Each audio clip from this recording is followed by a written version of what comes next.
Today, the Judiciary Committee formally recommended impeaching Donald Trump for abuse of power and obstruction of Congress. But the investigation into the freezing of that military aid to Ukraine continues in the investigating committees, as well as, and this is interesting, in the courts. Tonight, we have an update on some evidence entered into the record last night.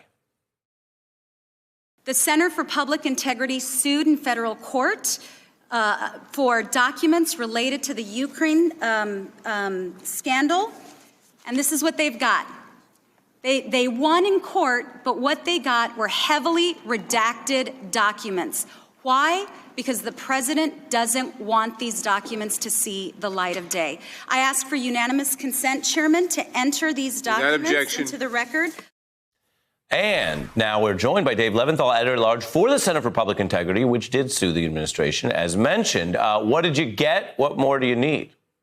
We didn't get much in the sense that, as you saw right there from the clip, that the documents that we did get, about 146 pages worth of them, were heavily redacted. And many of the conversations that were happening between members of the Department of Defense and the White House's Office of Management and Budget, conversations that could have been tantamount to some very interesting stuff directly related to the Ukraine situation, we just don't have access to. We went back to court today, filed a motion to effectively tell the judge, hey, look, we got to keep working on this. And come Tuesday, we're going to have another bite at the apple. Are the Democrats also using their congressional subpoenas to try to get the same stuff?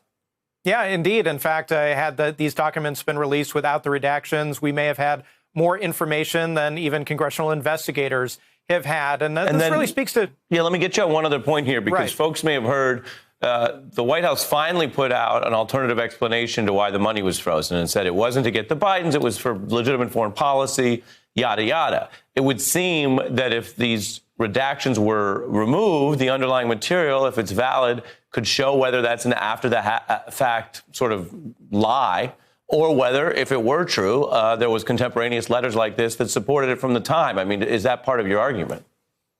Well, Donald Trump earlier this year, Ari, said that he is the most transparent president in the history of the United States. It seems like this would be an opportune time for him, if in fact that is the case and that is true, for him to compel his own administration to release this information that would shine a great deal of light and provide a great deal of transparency into an issue that's at the heart of the impeachment inquiry and the ultimate impeachment that's going to likely happen next week of the president. He hasn't done that at this point, and we're going to continue to fight in court in order for the public to have the right to know what this information in fact entails. Thanks for checking out our YouTube channel. Subscribe by clicking on the button below for more from The Last Word and the rest of MSNBC.